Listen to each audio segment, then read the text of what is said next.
Alarm went off. I would have preferred that you did take control at times.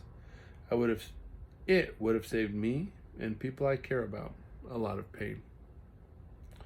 To force my will on you, Jesus replied, is exactly what love does not do. Genuine relationships are marked by submission, even when your choices are not helpful or healthy. That's the beauty you see in my relationship with Abba and Sarayu. We are indeed submitted to one another and always have been, and always will be. Papa is as much submitted to me as I to him, or Sarayu to me, or Papa to her. Submission is not about authority, and it is not obedience. It is all about relationships of love and respect. In fact, we are submitted to you in the same way. Mac was surprised. How can that be? Why would the God of the universe want to be submitted to me? Because we want you to join us in our circle of relationship. I don't want slaves to my will. I want brothers and sisters who will share life with me. And that's how you want us to love each other, I suppose. I mean, between husbands and wives, parents and children. I guess in any relationship. Exactly. When I am your life, submission is the most natural expression of my character and nature, and it will be the most natural expression of your new nature within relationships. And all I wanted was a God who will just fix everything so no one gets hurt. Max shook his head at the realization. But I'm not very good at relationship stuff. Not like Nan. Jesus finished the last bite of his sandwich and, closing his lunch bag, placed it down next to him on the log. He wiped off a couple of crumbs that still adhered to his mustache and short beard. Then, grabbing a nearby stick, he began to doodle in the sand as he continued. That's because, like most men, you find what you think of as fulfillment in your achievements, and Nan, like most women, find it in relationships. It's more naturally her language. Jesus paused to watch an osprey dive into the lake not 50 feet from them and slowly take flight again, talons gripping into a large lake trout still struggling to escape. Does that mean I'm hopeless? I really want what the three of you share, but I have no idea how to get there. There's a lot in your way right now, Mac, but you don't have to keep living with it.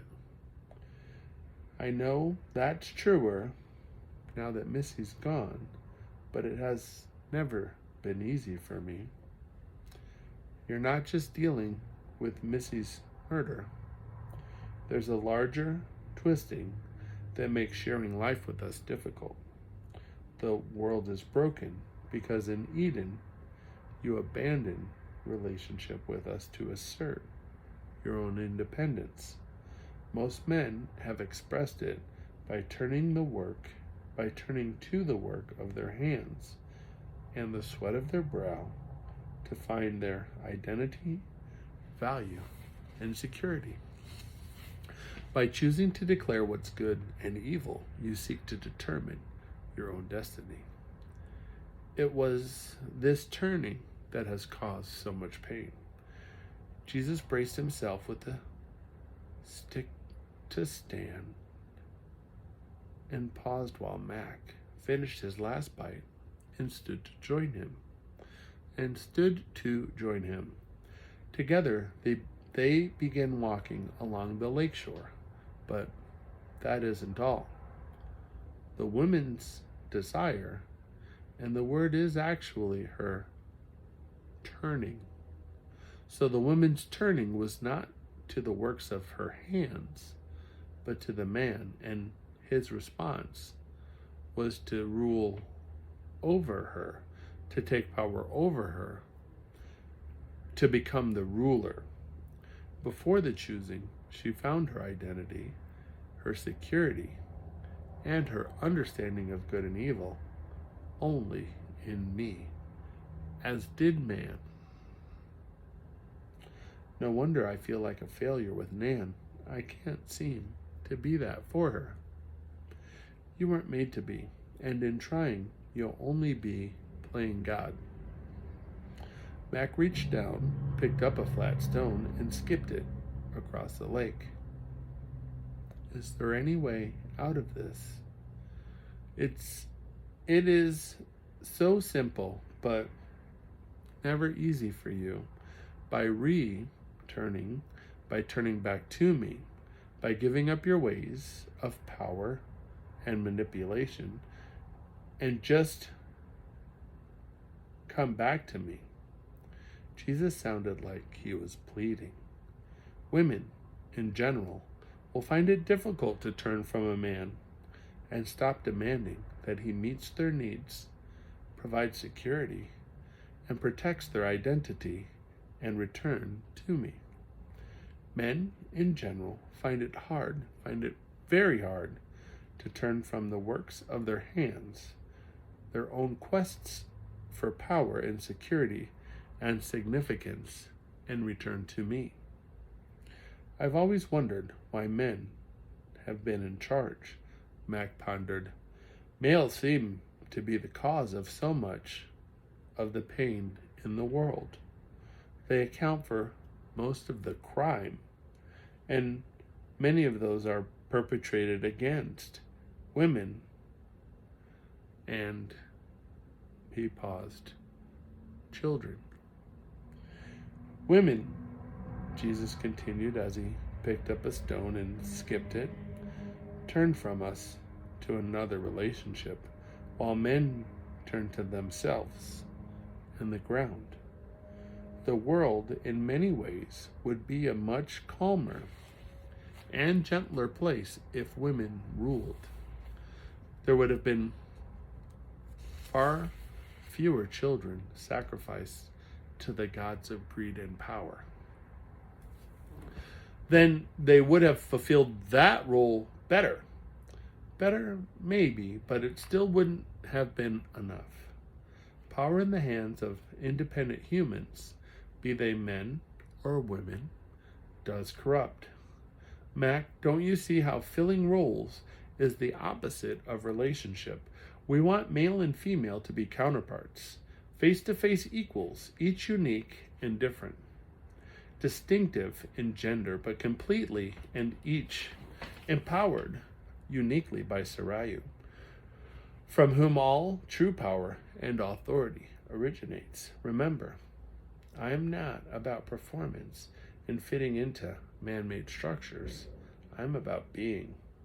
As you grow in relationship with me, do what you do. As you grow in relationship with me, what you do will simply reflect who you really are. But you came in the form of a man. Doesn't that say something? Yes, but not what many have assumed. I came as a man to complete a wonderful picture in how we made you. From the first day, we hid the woman within the man, so that at the right time we could remove her from within him. We didn't create man to live alone. She was purposed from the beginning by taking her out of him like our own. But by taking her out of him, he birthed her in a sense. We created a circle of relationship like our own, but for humans. She out of him. She out of him. And now all the males, including me, birthed through her, and all originating or birthed from God. Oh, I get it, Mac interjected, stopping in mid-throw. If the female had been created first, there would have been no circle of relationship and thus no possibility of a fully equal face-to-face relationship between the male and the female, right? Exactly right, Mac. Jesus looked at him and grinned. Jesus looked at him and grinned. Our desire was to create a being that had a fully equal and powerful counterpart, the male and the female. But your independence, with its quest for power and fulfillment, actually destroys the relationship your heart longs for. There it is again, Max said, sifting through the rocks to find the flattest stone. It always comes back to power and how opposite that is from the relationship you have with the other two.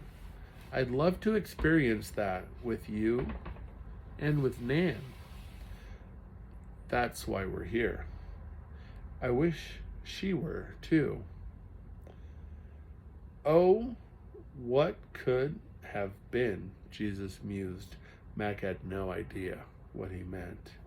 They were quiet a few minutes except for some grunting as rocks were thrown and the sounds they made skipping across the water. Jesus stopped as he was about to throw a rock. One last thing that I want you to remember about this conversation, Mac, before you go. He tossed the rock. Mac looked up, surprised. Before I go? Jesus ignored his question. Mac, just like love, submission is not something that you can do, especially not on your own. Apart from my life inside of you, you can't submit to Nan or your children or anyone else in your life, including Papa. You mean, Mac interjected a little sarcastically, that I can't just ask, what would Jesus do? Jesus chuckled. Good intentions, bad idea. Let me know how it works for you. If that's the way you choose to go, he paused and grew sober.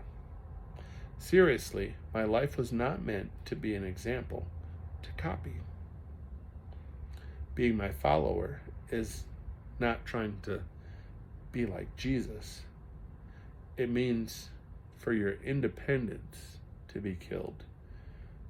I came to give you life, real life, my life. We will come and live our life inside of you so that you begin to see with our eyes and hear with our ears and touch with our hands and think like we do. But we will never force that union on you. If you want to do your thing, have at it. Time is on our side. This must be the dying daily that Sarayu was talking about, said Mac, and nodded. Speaking of time, said Jesus, turning and pointing at a path that led into the forest at the end of the clearing. You have an engagement. Follow that path and enter where it ends. I'll wait here for you. As much as he wanted to, Mac knew that it would be no use to try and continue the conversation. In thoughtful silence, he put on his socks and shoes. They were not totally dry by this time, but not too uncomfortable. Standing up without another word, he squished his way toward the end of the beach. Stopped for a minute to look once more at the waterfall, jumped over the little brook, and entered the woods down a well-maintained and marked path.